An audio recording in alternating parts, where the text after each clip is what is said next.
It's time for chewing on the wire radio. No, God! No, Hey, God, no please, biting. no! Hey, no No! biting. Okay? You want me to bite you? You know that hurts, Daddy. I told you, silly.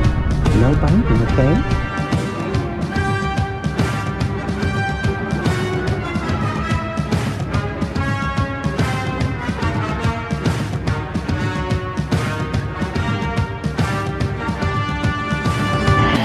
Power plants and breakaways, carry shores for 30 days. Stick 'em up with power plants, ain't no messing in our way. We're not here with the day, Masasaki on the way.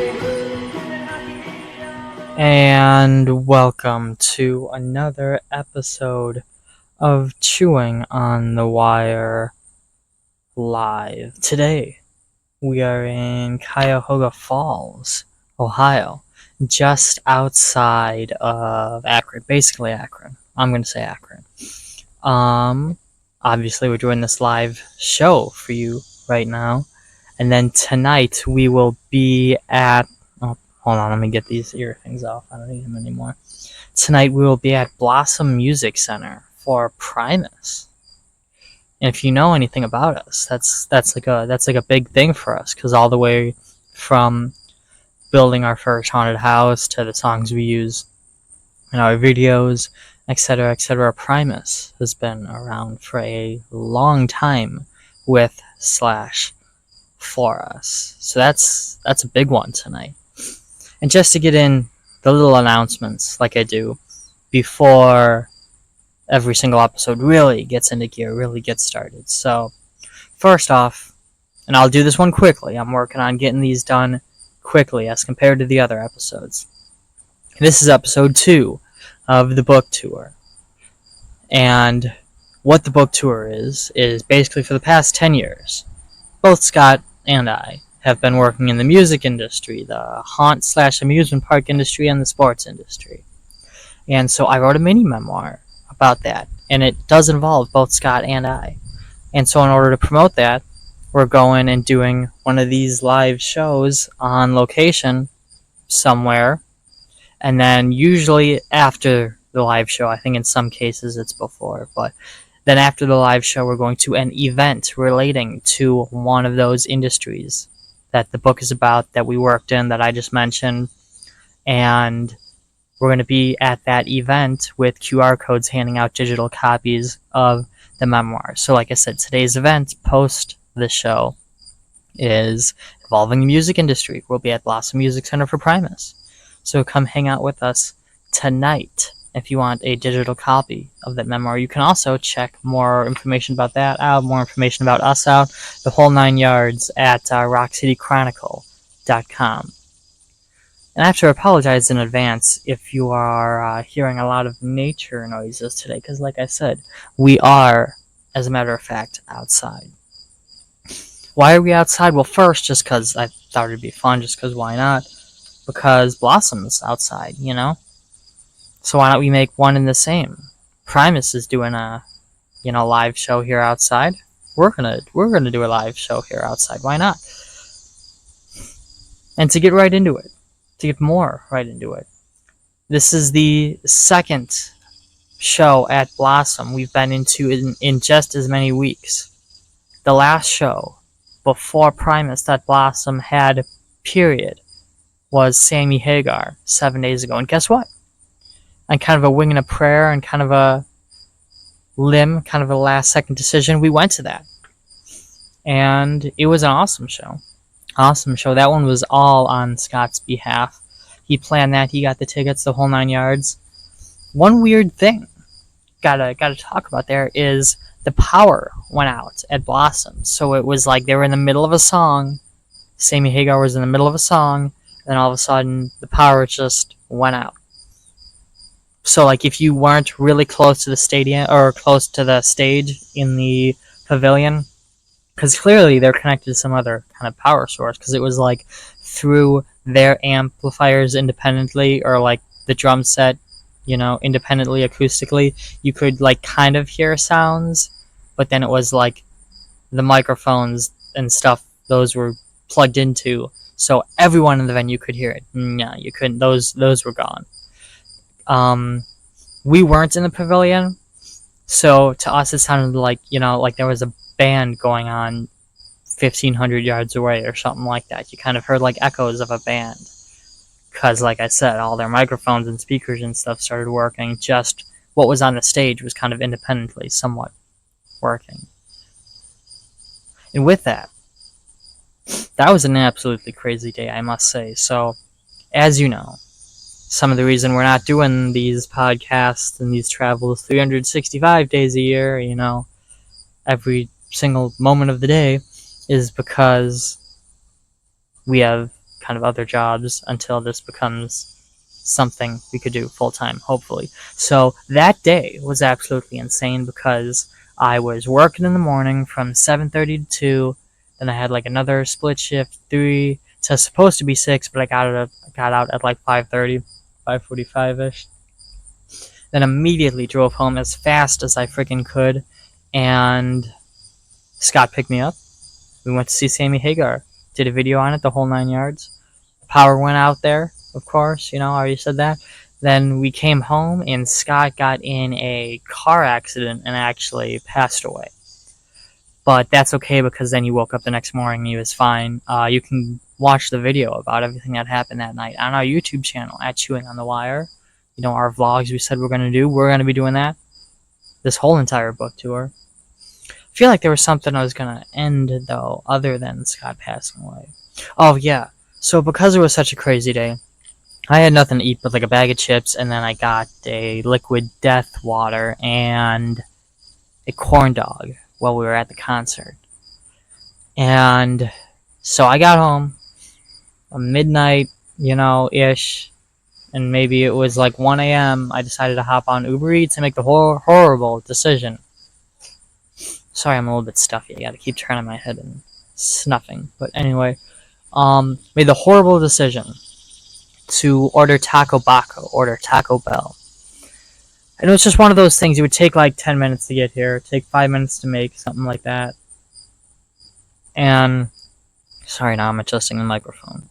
It's hard being on location sometimes, man. No, I'm kidding. Well, not kidding, but still. Give me a second. Alright, so anyway, it takes 5 minutes to make. I was just like, I need food. I've been going since 7:30 a.m. I've not been home since like 5:50 a.m. or something like that. I just need something to eat. So I ordered that $5 or $7, whatever it is. You get like a whole meal, like 2 tacos and a burrito type of thing, and like chips and all that, the whole 9 yards. And that was just a horrible decision. And that's what started the Sammy Hagar ass explosion experience, quite honestly, because I huffed that down in like seconds. Then the next day, as soon as like noon hit, it was like every 5 minutes I was shitting my pants. Like, oh my god.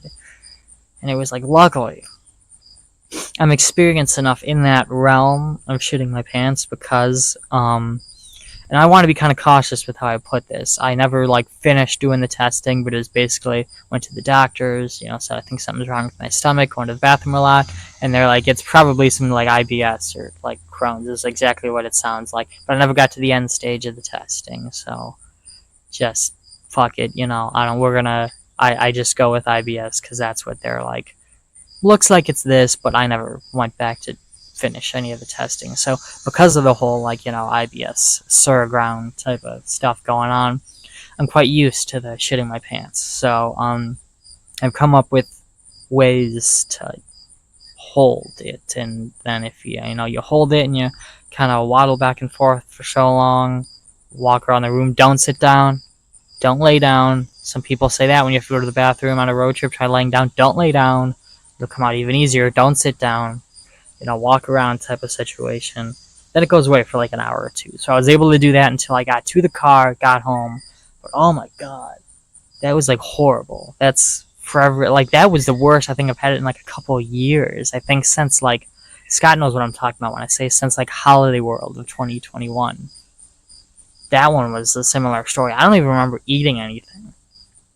I was just fine for 2 or 3 days, and we showed up to Holiday World, and it was just like immediately, like ass eruption. But Anyway, I'm not a huge fan of Blossom Music Center, quite honestly. For as many shows as we're going to. We're going to 2 shows, but it's 2 more that I've been to since like 2016. So I'm not a huge fan of it just because their lawn setup.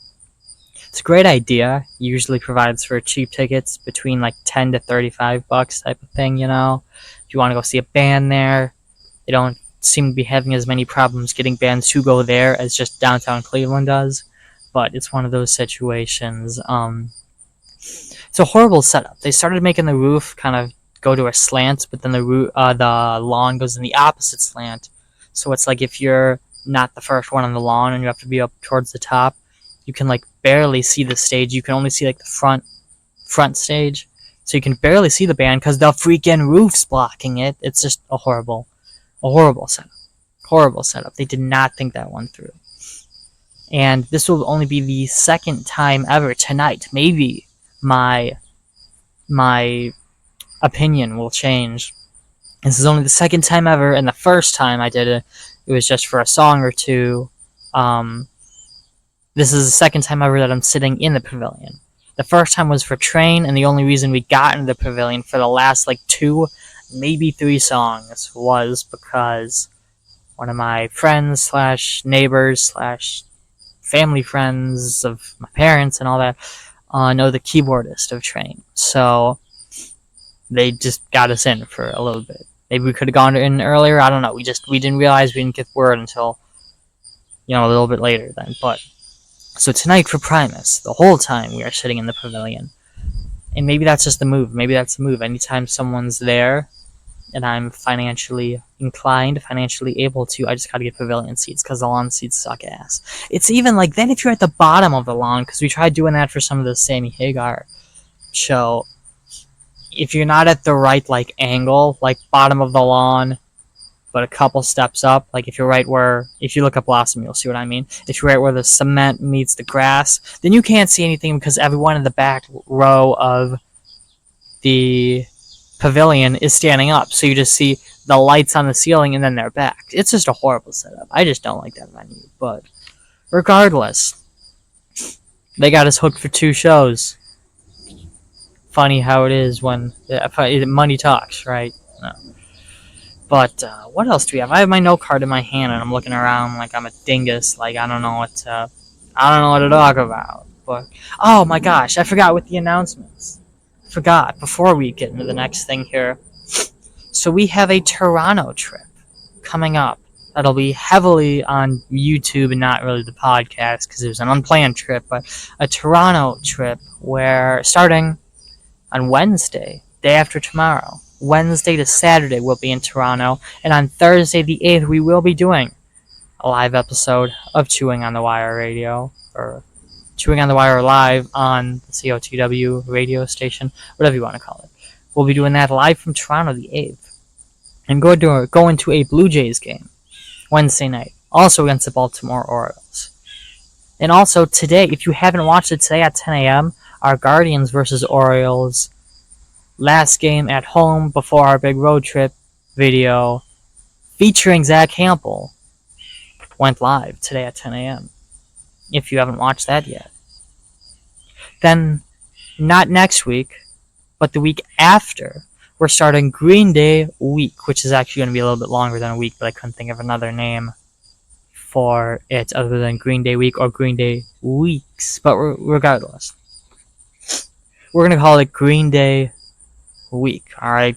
We came up with our own version of the Saviors album cover featuring Donovan, because he's, a blonde kid, just like on the original Saviors cover. Didn't have a rock in his hand, but regardless. So we got that going out. We're going to be following Green Day on tour, thanks to SeatGeek and a little some from iHeartRadio. Doing this show live at 3 of their tour stops in Cincinnati, Pittsburgh, and Detroit. Alright? So that's going to be awesome. And if you see us, while supplies last, while we have it available, we'll be giving away some Punk Bunny coffee. So that's going to be from August 22nd, 8/22 to September 5th, 9/5. Those 3 tour stops, Cincinnati, Pittsburgh, and Detroit. Come say hey, come see the show. We'll be giving stuff away. The whole 9 yards. Green Day Week. come hang out right here live on the show also if you just want to listen, talk about Green Day, the whole 9 yards. It'll be fun. We're going to have a good time. Alright, then last bit I gotta get off my chest before we continue on, before we finish this. There's no such thing as flushable wipes, alright? I've seen... Hold on, I gotta like blow my nose. Time out, 1 second. Time out. Oh.